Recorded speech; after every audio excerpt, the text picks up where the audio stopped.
I will happily admit that I have been a huge fan of this show since it launched here in the States. I actually, when it first came on, I was in college going to Cal State Long Beach, so it has a little extra special place in my heart for its setting. Yeah, you're a 49er.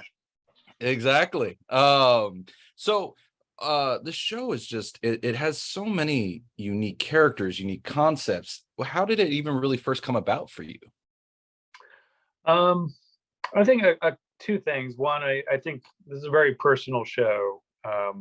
Very much comes out of my life, and growing up in Southern California, and especially about a period in my adult life, kind of post the crash of 2008, and things my family went through as far as foreclosures and bankruptcies, and just kind of losing in some ways a sense of the future, and trying to figure out how to get through that period. It also features all the jobs I've had in my life: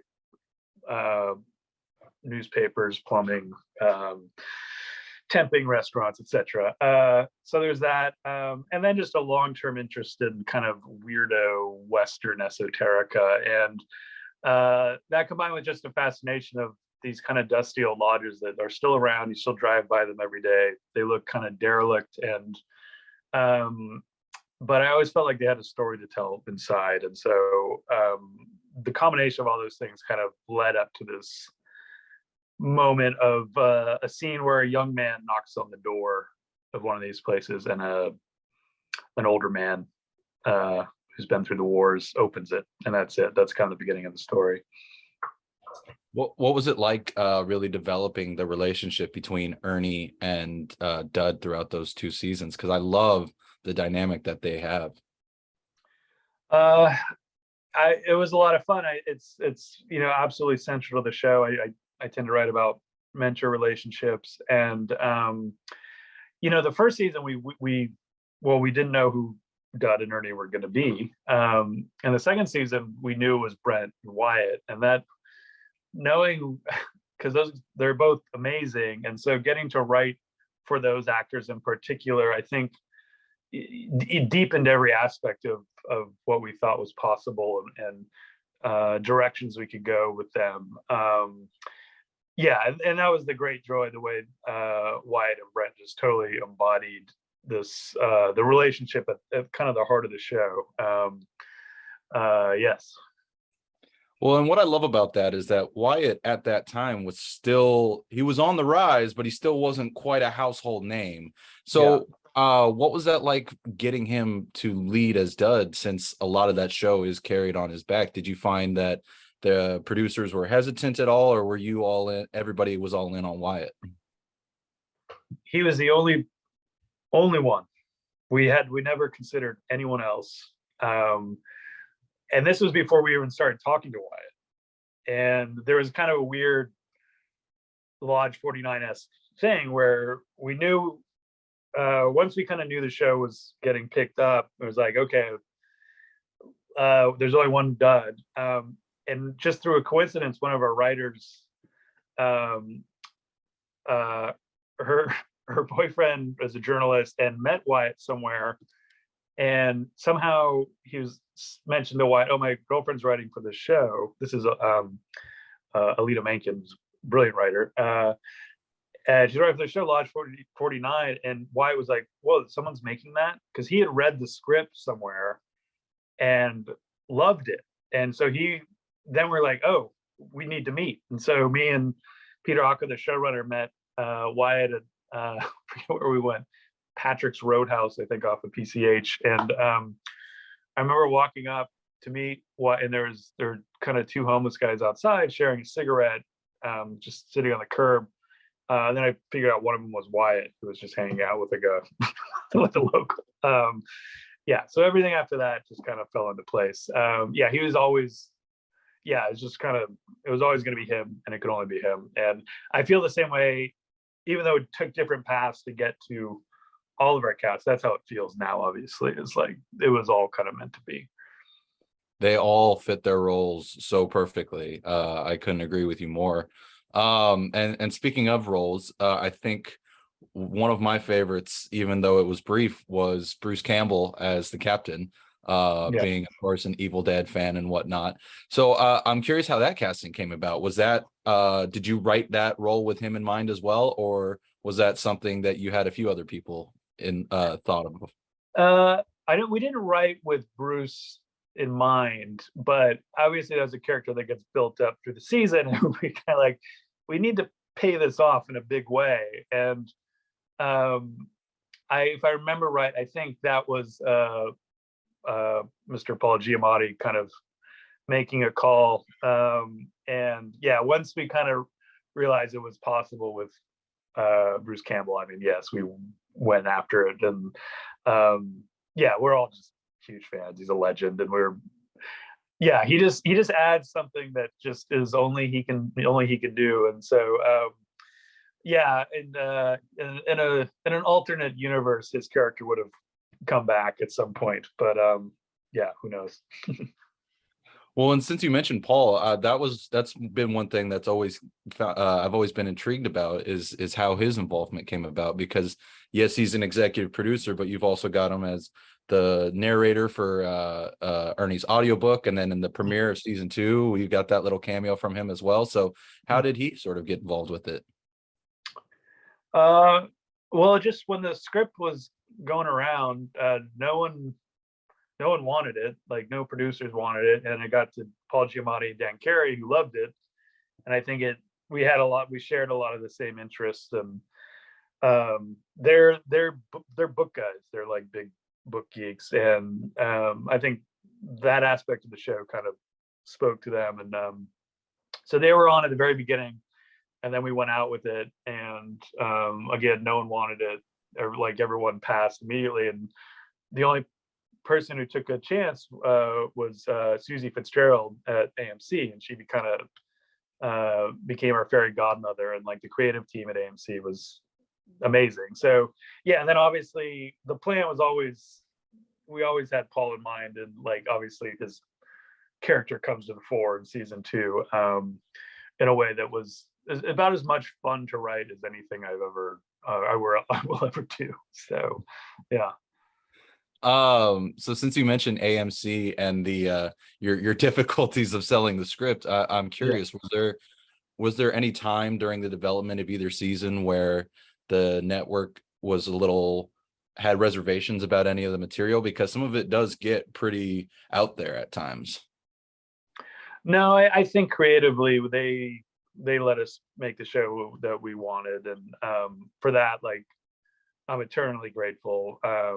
You know, I'm not gonna lie. I mean, getting canceled will always, you know, be a thorn in my heart. But at the same time, I can't ever really complain about anything, because of how miraculous it was that we were kind of, yeah, we always felt like we were kind of just like, maybe we're like a money laundering scheme or something. Like, it just didn't make sense that we got to make the show. But yeah, creatively, AMC is incredible. And they had to make business decisions down the road, which is what happens. And, you know, you have to be an adult about that. But when we were making it, it was heaven. So. Well, that's exactly what you want from a creative collaboration. So that's great to hear. Yeah. Speaking of the cancellation, I'm curious, how much of the future for the show did you sort of have mapped out in your mind? We had definitely had direction. We definitely had an ending, or I've always had the ending in mind. You know, things change and shift for various reasons, but I think the main, you know, where we wanted to go was, you know, pretty well laid out. And, you know, we were imagining it as kind of 4 seasons with a kind of these kind of alchemical guideposts for each season. Yeah, so, you know, we had a lot figured out. That doesn't mean we had everything figured out. You can't, I mean, it's, you know, TV, like, well, you can't get that actor, so you have to change, you know, things like that. But I think the spirit and destination of the show, or for the characters, their endpoints were in mind. And yeah, so that's what, is the bummer, obviously. How has it been seeing the cult following that's gathered for the show in the years since its cancellation? Because I mean, it always got great reviews, but ever since Yeah. it's gone on to Hulu, I found that there's been a lot more people talking about it and showing their love for it. Yeah. Have you noticed that at all? I have, and it's really, I it's incredible. Like, this is weird to say, but there's a perverse part of me that I've always liked kind of more. I've always liked to dig for kind of more out there stuff. I don't know, obscure or whatever, but like, the weird kind of psych garage band that never made it in its day and somehow gets revered. Or so we are falling into that category. For me, is not a tragedy. I think there's something, the people who find the show, I think, find it in a really respond to it. And when you find someone else who feels the same way, it's special. It is a link to make upon. Yeah, so I've loved seeing that. I think we always knew that was going to happen. Peter, Akko, and I, like, and I hope it just keeps growing. I don't know what that'll mean. I am as delusional as anyone. I would like to figure out a way to end the story with our cast in some way. But if we don't get that chance, I think what we've made, I think we'll continue to, maybe bring some joy to some folks, and that's all you can ask for. So while you do hope for a chance to wrap it up, the story, I'm curious. I know you just mentioned the 4-season plan, but would you find a way to rework it into a film if given that opportunity, since some shows have closed out with films instead? Yeah, absolutely. I feel like the kind of old British model of 2 seasons and a Christmas special is appealing to as a capper. So yeah, some sort of mad, 2.5, 3 hour, freak out would be just the thing. So no one's knocking on the door at the moment. But like I said, I think anything's possible. And the more people are finding it, I think the more possible that becomes. And that's why I'm so excited that it's, now people in the UK can at least can still watch both seasons, which they haven't been able to. I think only the first season was available for very recondite reasons I can't fathom, but yeah. Well, that was actually going to lead into my next question, was how Yeah. how were you feeling leading up to its newfound release? This is exciting news. I mean, I just found out there's currently like 3 sets of DVDs of the whole show, like kind of making their way around various parts of London and the Midlands. So that's a slow process. People just sharing DVDs. So this will hopefully accelerate things. The show actually has a lot to do with the UK in many ways. London, and the kind of founder of the order is from there, and so we always wanted to, like, the show was going to go back there. And so whether that is appealing or not, I don't know, but I think there's I'm excited for an audience over there to find the show for sure. Well, Jim, that's all the questions I really had. Thank you so much for taking the time to chat. I'm excited for it to finally get a new audience as well. I've been rewatching it. Honestly, leading up to this interview, I actually hadn't finished season 2 yet. I'm not gonna lie. I was Okay. much like the characters in the show. I wasn't ready to let go. So Yeah, I've heard that before. Well, I think the back half of season 2, I think you'll enjoy. So I'm loving it all so far. But yeah, thank you again, Jim, so much. It's been an honor chatting with you.